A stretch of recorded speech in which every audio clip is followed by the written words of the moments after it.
இனிமையான நண்பர்களே, அன்புள்ளம் கொண்ட நெஞ்சங்களே, அனைவருக்கும் வணக்கம். வட இந்தியாவில் மத பிரச்சனை கோரமாக தாண்டவம் ஆடிய பொழுது கூட தமிழ்நாட்டில் மத பிரச்சனை இல்லாமல் அமைதி பூங்காவாக இருந்தது. தமிழ்நாட்டில் அங்கொன்றும் இங்கொன்றுமாக ஏதாவது ஜாதி பிரச்சனைகள் தலை தூக்கி இருக்கலாம். ஆனால் மத பிரச்சனை தமிழ்நாட்டில் வந்ததே இல்லை. ஏதேனும் ஒரு இடத்தில் சிறிய அளவில் மத பிரச்சனை வந்திருந்தாலும் கூட அது உடனடியாக சரி செய்யப்பட்டு மத நல்லிணக்கத்தில் தலை சிறந்த மாநிலமாக தமிழ்நாடு இருந்தது. ஆனால் நடிகர் விஜய் வெற்றி பெற்று தமிழக வெற்றி கழகம் ஆட்சிக்கு வந்த நாள் முதலாய் மத பிரச்சனை தலைவிரித்து ஆடுகிறது. அதற்கு முதல் காரணம், நடிகராக இருந்தவரை இளைய தளபதி விஜய் என்று தன்னுடைய பெயரை அறிவித்துக் கொண்ட இப்போதைய முதலமைச்சர், தமிழக வெற்றி கழகத்தின் தலைவர், முதலமைச்சர் ஆனவுடன் தன்னுடைய மத அடையாளத்தை பகிரங்கமாக வெளிப்படுத்தினார். விஜய் என்று சொல்லிக் கொண்டிருந்த அவருடைய முழு பெயரான ஜோசப் விஜய் என்ற பெயரையே இன்றைக்கு முதலமைச்சர் ஜோசப் விஜய் என்று சொல்லிக் கொண்டிருக்கிறார்கள்.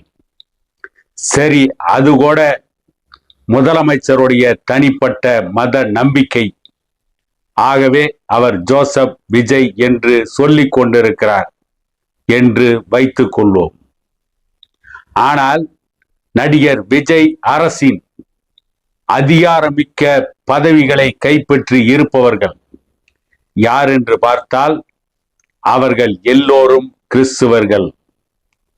முதலமைச்சர் விஜயின் ஆலோசகர் ஜான் ஆரோக்கியசாமி கிறிஸ்துவர். முதலமைச்சரின் அமைச்சரவையில் இருக்கின்ற அதிகாரமிக்க அமைச்சர்கள் ஆதவ் அர்ஜுனா, மரிய வில்சன் போன்றவர்களும் புஸ்ஸி ஆனந்த் போன்றவர்களும் கிறிஸ்துவர்கள்தான் என்று சொல்லப்படுகிறது. அதற்கு அடுத்து சபாநாயகர் ஜேசிடி பிரபாகர் தன்னை கிறிஸ்துவர் என்று சொல்லிக் கொள்கிறார். இதுவரை தமிழ்நாட்டில் இருந்த எந்த ஒரு சபாநாயகரும் எந்த மத விழாக்களிலும் கலந்து கொண்டது கிடையாது. ஆனால் தமிழகத்தில் தமிழக வெற்றி கழகம் ஆட்சிக்கு வந்ததற்கு பிறகு தமிழக வெற்றி கழக ஆட்சியில் சட்டமன்றத்தின் சபாநாயகராக பொறுப்பேற்றுக் கொண்ட ஜேசிடி பிரபாகர் அவர்கள் கிறிஸ்துவ மதத்தை சார்ந்தவர்கள் நடத்திய நிகழ்ச்சியில் கலந்து கொண்டார். கருக்கலைப்பு சட்ட விரோதம். கருக்கலைப்பு, அபார்ஷன் மனித குலத்திற்கு விரோதமானது. கருக்கலைப்பை கிறிஸ்துவ மதம் அங்கீகரிப்பதில்லை, கண்டிக்கிறது என்று சொல்லி கிறிஸ்துவர்கள் நடத்திய, கிறிஸ்துவ மதவாதிகள் நடத்திய நிகழ்ச்சியில் கலந்து கொண்டு ஜேசிடி பிரபாகர் அவர்கள் ஒவ்வொருவருக்கும் அறிவை கொடுப்பவர் ஆண்டவன் தான், ஆண்டவன் இல்லையேல் இங்கே எதுவும் இயங்காது என்று பேசியது மட்டுமல்ல, கிறிஸ்துவ மதத்திற்கு ஆதரவாக பல்வேறு கருத்துக்களை அங்கே கூறினார். நான் என்ன கேட்கிறேன் ஜேசிடி பிரபாகர் அவர்களே, அதாவது திருமண உறவின் மூலம் கணவன் மனைவி இருவருக்கும் அந்யோன்யமான உறவு ஏற்பட்டு அந்த உறவின் மூலம் அவர்கள் கருத்தரித்தால் அந்த கருவை கலைக்க கூடாது என்பதை எல்லோரும் வரவேற்கிறார்கள், வாழ்த்துகிறார்கள். ஆனால் இந்த தமிழக வெற்றி கழக அரசு ஆட்சிக்கு வந்ததற்கு பிறகு பல இடங்களில் பல பெண்களுக்கு பாலியல் வன்கொடுமை நடந்து அந்த பாலியல் வன்புணர்வில் கரு உருவானால் அந்த கருவை என்ன செய்வது? அந்த பெண்ணுக்கு விருப்பமே இல்லாமல் வலு கட்டாயமாக அந்த பெண் பாலியல் வல்லுறவுக்கு ஆளாக்கப்பட்டதற்கு பிறகு அந்த பெண்ணின் வயிற்றில் உருவான கருவை அந்த பெண் ஏன் சுமக்க வேண்டும்? ஏன் அந்த பெண் அந்த கொடுமைக்கு ஆளாக வேண்டும்? அந்த கருவை கலைப்பதா வேண்டாமா? சபாநாயகர் ஜேசிடி பிரபாகர் அவர்களே, இந்த கேள்விக்கு உங்களிடம் பதில் உண்டா? அல்லது எந்த மதத்திலாவது இதற்கு பதில் இருக்கிறதா? ஒரு பெண்ணை வலுக்கட்டாயமாக பாலியல் வன்புணர்வு செய்துவிட்டால் பாலியல் வன்புணர்வுக்கு ஆளான அந்த பெண் அந்த பாவ சுமையை சுமந்தே ஆக வேண்டுமா? இதற்கு என்ன சொல்ல போகிறார்கள்? ஜேசிடி பிரபாகர் சொல்கிறார், ஒரு கரு உருவானவுடன் அந்த கருவிற்கு உயிர் வந்து விடுகிறது. ஆகவே அந்த கருவை கலைக்க கூடாது என்று பைபிள் போதிக்கிறது. உண்மைதான். கரு உருவானவுடன் அந்த கருவிற்கு உயிர் வந்து விடுகிறது. ஆனால் அந்த கரு எப்படி உருவானது என்பதை பற்றி பைபிள் கூறியிருக்கிறதா? கிறிஸ்துவ மதம் கூறியிருக்கிறதா? இதற்கு இந்த சபாநாயகர் ஜேசிடி பிரபாகர் அவர்கள் கொடுக்க போகின்ற விளக்கம் என்ன? தமிழகத்தை திமுகவும் அண்ணா திமுகவும் ஆண்ட பொழுது எந்த மதவாத சக்திகளும் தலை தூக்கவில்லை.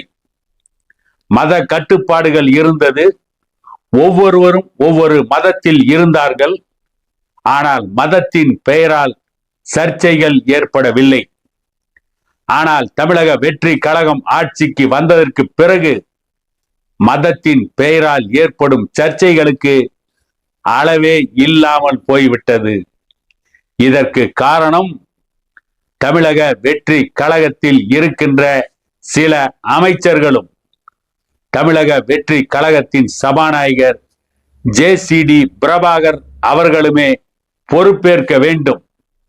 இதை கண்டுகொள்ளாமல் விட்டுக்கொண்டு இருக்கின்ற நடிகர் விஜயும் அதற்கு பொறுப்பாவார்.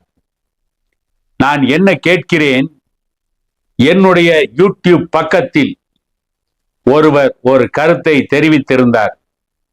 நீங்கள் என்ன எப்பொழுது பார்த்தாலும் நடிகர் விஜய் என்றே சொல்லிக் கொண்டிருக்கிறீர்கள்.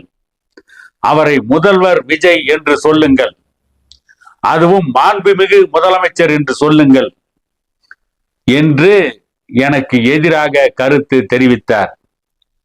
அவருடைய ஆதங்கத்தை வரவேற்கிறேன். அவர் ஏற்றுக்கொண்ட தலைவரை பல்வேறு உயர்ந்த அடைமொழிகளில் நான் அழைக்க வேண்டும், வர்ணனை செய்ய வேண்டும் என்று அவர் எதிர்பார்க்கலாம். ஆனால் இதற்கு முன்பு தமிழகம் போற்றுகின்ற வகையில் ஆட்சி நடத்திய முதலமைச்சராக இருந்த பேரறிஞர் அண்ணாவை யாரும் தமிழகத்தின் முதலமைச்சர் அண்ணாதுரை என்று அழைப்பதே கிடையாது. எல்லோரும் அண்ணாவை பேரறிஞர் அண்ணா என்றே அழைக்கிறார்கள். காரணம், பேரறிஞர் அண்ணா முதலமைச்சர் ஆவதற்கு முன்பே பேரறிஞர். அதனால்தான் இன்றைக்கும் அவரை பேரறிஞர் அண்ணா என்றே அழைக்கிறோம். பெருந்தலைவர் காமராஜர் தமிழ்நாட்டின் முதலமைச்சராக இருந்தவர்தான். ஆனால் யாரும் பெருந்தலைவர் காமராஜரை முன்னாள் முதலமைச்சர் காமராஜர் என்று அழைப்பதில்லை. அவருக்கான மரியாதையை பெருந்தலைவர் காமராஜர் என்று அழைத்தே அவருக்கு மரியாதையை கொடுத்து கொண்டு இருக்கிறோம். அவர்கள் யாரும் காமராஜர் அவர்களை முன்னாள் முதலமைச்சர் என்று அழையுங்கள் என்றோ, பேரறிஞர் அண்ணாவை முன்னாள் முதலமைச்சர் என்று அழையுங்கள் என்றோ கேட்கவில்லை. நம்முடைய முன்னாள் ஜனாதிபதி அப்துல் கலாம் அவர்களை பெரும்பாலானவர்கள் இன்றைக்கு கூட முன்னாள் ஜனாதிபதி அப்துல் கலாம் என்று அழைப்பதில்லை. இந்திய விஞ்ஞானி அப்துல் கலாம் என்றுதான் அழைக்கிறோம். ஏனென்றால் அவர்களுக்கான அடையாளம் அதுதான். அதை போல விஜய்க்கும் நடிகர் என்பதுதான் அடையாளம். ஆகவே அந்த நடிகர் என்கின்ற அடைமொழியைத்தான் முதலில் அழைக்க முடியும் என்பது என்னுடைய கருத்து என கூறிக்கொண்டு, தமிழகத்தில் ஜாதி வெறியும் மத வெறியும் தாண்டவம் ஆடாமல் இருக்க வேண்டுமானால் எந்த மத நிகழ்ச்சிகளிலும் அதிகாரமிக்க பொறுப்பில் இருக்கின்ற சபாநாயகர், அமைச்சர், சட்டமன்ற உறுப்பினர்கள் கலந்து கொள்ளக்கூடாது என்கின்ற கடுமையான உத்தரவை முதலமைச்சர் விஜய் அவர்கள் பிறப்பிக்க வேண்டும். இல்லையேல் முதலமைச்சர் விஜய் அவர்களே மதவாதிகளுக்கு துணை போகிறார் என்றுதான் பொருள் என கூறிக்கொண்டு, மீண்டும் ஒரு காணொளியில் உங்களை சந்திக்கும் வரை உங்களிடமிருந்து விடைபெறுவது உங்கள் எடப்பாடி துரைசாமி.